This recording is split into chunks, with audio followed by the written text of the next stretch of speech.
After I learned the basin management lecture, I really learned a lot. So I feel really interested in the difference between Australia and China basin management. As a result, I choose two case studies from those two countries, and I find the answer is if we want to have a more effective basin management, we need to working together rather than play it separately. Nowadays, water resources are really essential for human beings. Without them, our life, industries, and economic activities cannot be supported. From research, I find Australia is also a water shortage country, faced many water management issues before, and climate change or human activities really stimulate these drought pneumonias. But the country mitigated problems really effectively. Nowadays, China also facing some serious water shortage problems, particularly in the north area. My hometown lived in the Yellow River area, and I really want to know basin management forms in Australia, how the nations cope with similar issues such as supply and demand contradiction, climate change challenges, drought, limited fresh water issues, rapid urbanization, diverse stakeholders in the basin management. And I have some information about Yellow River background. In the process of Yellow River basin management, it mainly controlled by nations where have strong financial and technology support.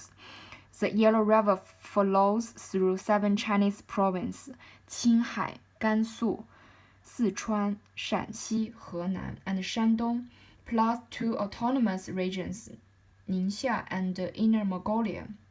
It is the second largest river in China. It supports 9% of the country's population and 17% of its agriculture area, but they are guided by central government. Hence, there are complex interrelations between local and central governments. As a result, it seldom considers multi-stakeholder ideas, create barrier to successful policy implementation, which really lead to weak management and inefficient decision makings. But after I find some information in the Commonwealth's Basin Management Plan and their frameworks, and I really find there are many effective management methods in Australia. What impressed me a lot is the participation of each stakeholder and concentrate on community connections to collect diverse views in Australia, which I think it is most worthy part for China's future basin management.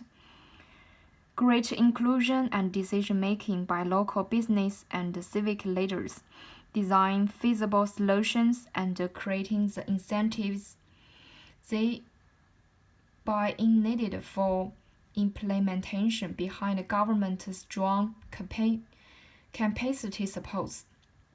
In summary, they are really performance effectively. In the Australia basin management, many points are worthy to learn. The basin management has 3 levels frameworks totally, including the Commonwealth, the state, and the local government. I choose a successful case study in Murray-Darling Basin Management. It is management by both the Commonwealth government and 4 state governments.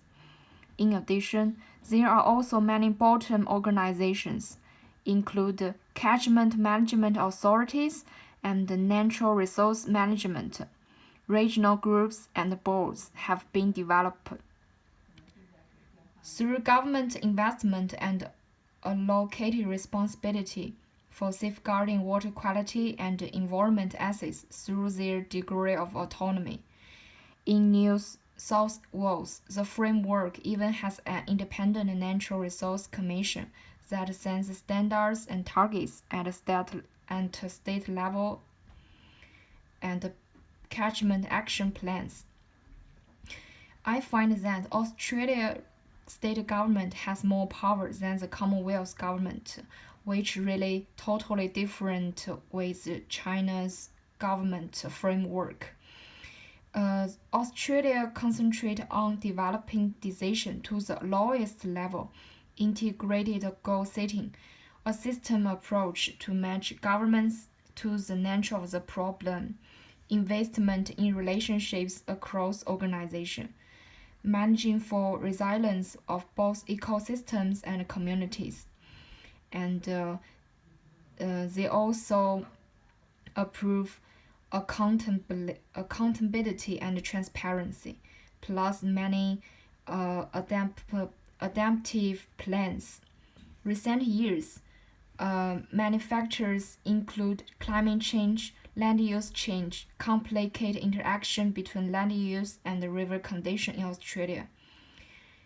The country has contributed to improve the land productivity and environment benefits. Hence, it's really strong encourages sustainable development and a catchment-based approach to landscape sustainability and resilience in Australia is advocated. And after I find many information from Australia Basin management methods, I have some recommendation for Yellow River management. For example, stimulating move away from single engineering focused water management, which emphasize flood control and resource development toward comprehensive integrative basin management strategies. And the second one is increasing domestic demand, and then increase the necessity for trade-off between users. Right now, there are many further responsibilities between different government. So it's really important to develop a more holistic management framework. And the government also need to develop decision making to the lowest level, and then to coordinate user groups, and then pay more attention on the both ecosystems and communities.